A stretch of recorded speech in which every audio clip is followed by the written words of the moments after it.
Yeah, sure thing. Hey, Ufuk. Guess it must be pretty bittersweet to know you're not going to be in the top six after a performance like that tonight. Yeah, I said that in the pre-game as well. Knowing tonight's game and getting 3 points, we're going to not make the top six by 1 point. So disappointing at the end, but for me, a very good performance from the players, a very professional performance tonight. I asked them to go out there with the right attitude, and they did it for all 90 minutes.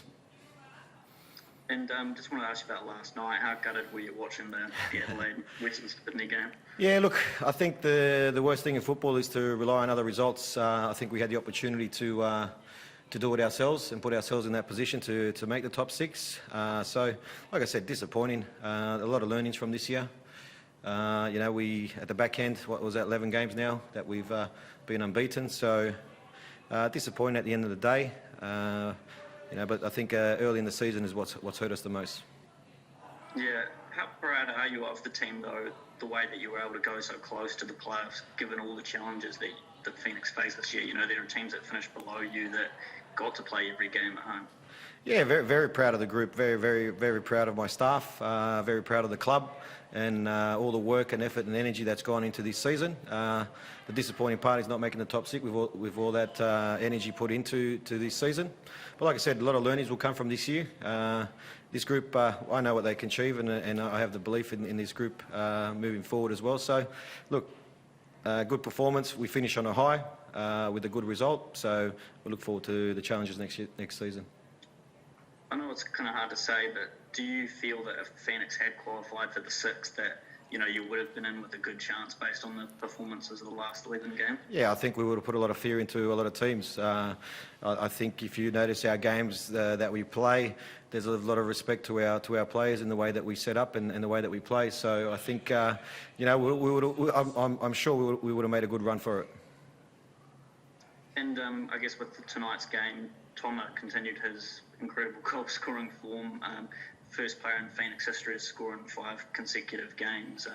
How key has he been, to the team's successes over the last 11 games? Yeah, very important. Everyone plays a role within the team, and you want your strikers to score, and he's done that, quite well. So I think he should have probably had a couple more this evening with the penalty and the one that's hit the crossbar. So for us, he's been very influential in the back end of the season, and hopefully we can get him over the line, and he'll be here for next season as well. Yeah, and Uli's last game for the Phoenix, him and Reno were both highly influential again. How do you think he will kind of be remembered as a Phoenix player? Yeah, look, Uli's been sensational for us in the 2 seasons that we've had him. He had a bit of a broken season this year with a bit of injuries, but again, like for me, you look out there and he knows that he's not going to be here next year, but he played with a lot of pride wearing that jersey. And I think he probably is going to be one of the best players that have come through and played at Wellington Phoenix. Is it tough to lose a player like that, knowing he's going to be in the opposition as well? Well, the good thing is we know him quite well, so we know how to stop him then. Yeah, no, it's all good. And I guess a nod to the future as well, with Ben Wayne scoring right at the end there. I mean, he's had 7 goals this season.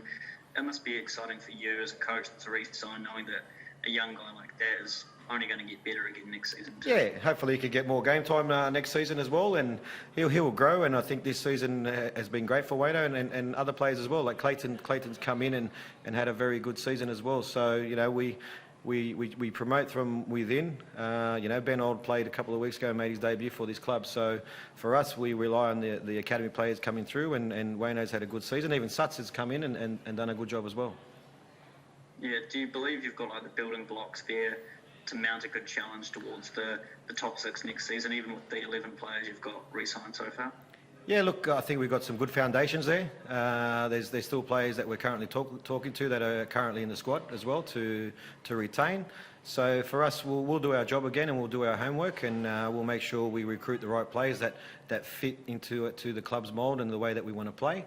And I'm sure I'm hoping that we'll have a successful season.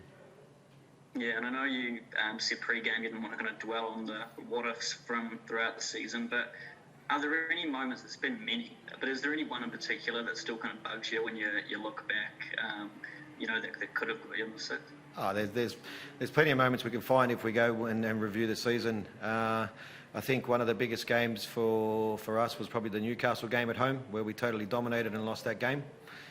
Even the Melbourne victory game in Melbourne, where we lost that game as well. So, look, I can go through the whole season and find a lot of moments for you, Philip, at the end of the day. But the reality is we come good. Today was probably another game where we actually had Reno, Uli, Tomo, and Bally all playing together. Yeah, I'll let Andrew tell you the stats on how many times they've been together. No problem.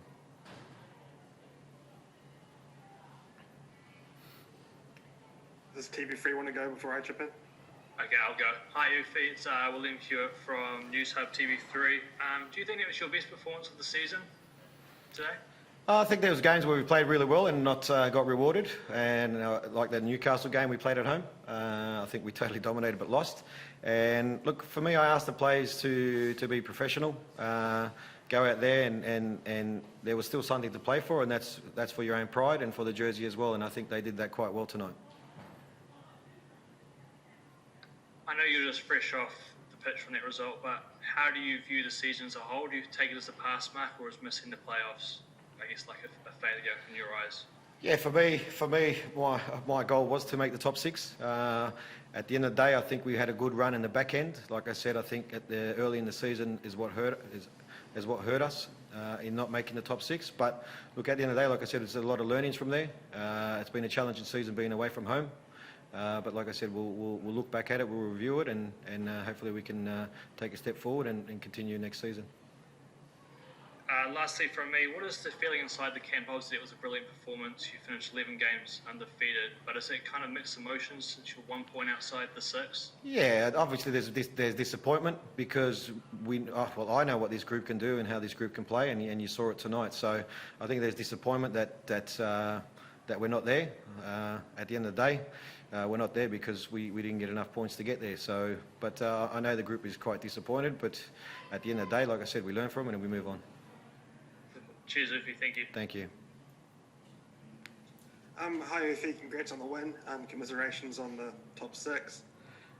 When you consider the Socceroos call-ups at Melbourne City, at Sydney especially, do you think it's fair to say you've got the best team in the ALeague right now, even though you're not in the top six? Yeah.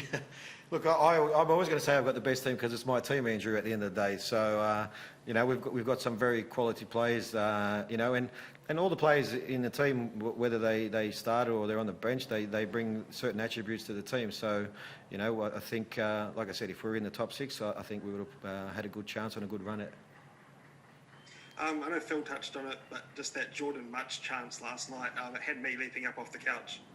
And, I'm obviously not part of the team. What did it have you sort of doing? Oh, look, we were watching the game, and at the end of the day, like I said, in football you need to rely on your own results, but unfortunately we're in the position where we have to rely on opposition winning certain games for us to get in there. So watching the game, it was an exciting game, and unfortunately the result didn't go our way.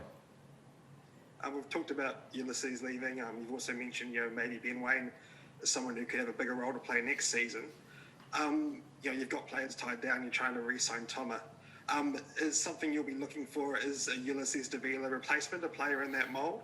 Yeah, the transfer market? Yeah, of course. We'll be out there having a look, and like I said, we'll do our homework to make sure we find the right player that fits into our philosophy and fits into the character that we need within the team as well. So, like I said, we will work hard, and we've done our job previously, and making sure we get the right players in. Just a word on Clayton Lewis. He's played every match. I think him and Tim ended up being the only two to do so. And a bit like Cam Devlin last year, he's played a deeper role than perhaps where he was originally signed. What have you seen from him in terms of him really growing in that deeper midfield role? Yeah, I think Clayton's had a very good season. I said this earlier. I think he thought he was a 10. I always thought he was a 6. And he's got technical ability to start the game and be a playmaker in build-up, and I think he's got the engine and the mongrel to actually be a defensive midfielder as well. So I think he's grown a lot, and the great thing for me about Clayton is he takes the information on board, and I think that helps him go out and do his job as well. Yeah, I want to ask about fullbacks. We've talked about Sam Sutton. It's a position where you started the season with 2 fullbacks and you've ended the season with 2 other fullbacks. Is that a position perhaps where as you look to next season there is room for upgrades? Yeah, look, at the end of the day, we'll have a look and we'll make a decision if we continue with Suts and James as well for next year. At the end of the day, for me, there's very important positions that we need to fill at the moment, and then we'll look at how we work the other sides. What do you think the trick or the key is going to be in terms of harnessing these last 11 matches and making sure that when you start pre-season, whenever that is, that you don't lose what you've gained over the last couple of months or so? Just make sure we don't give them too much time off.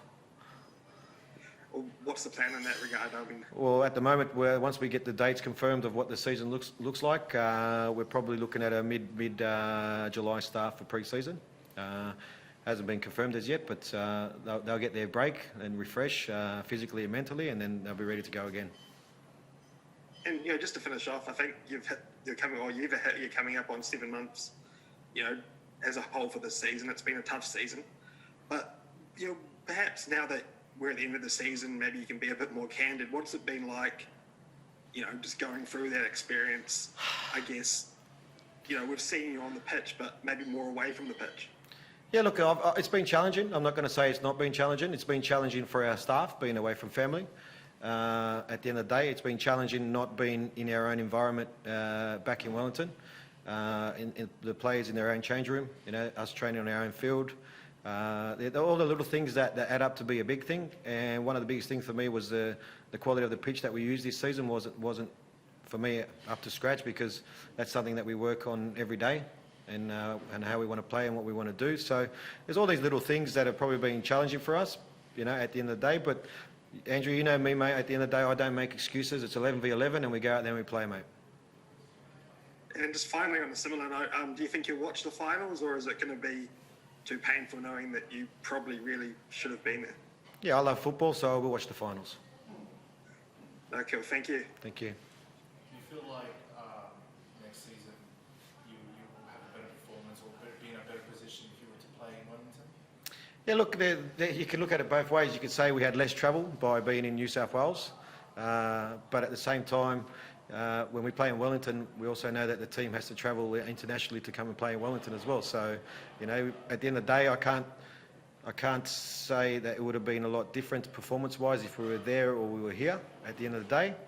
But you look at our season from last year when we were there and what we achieved.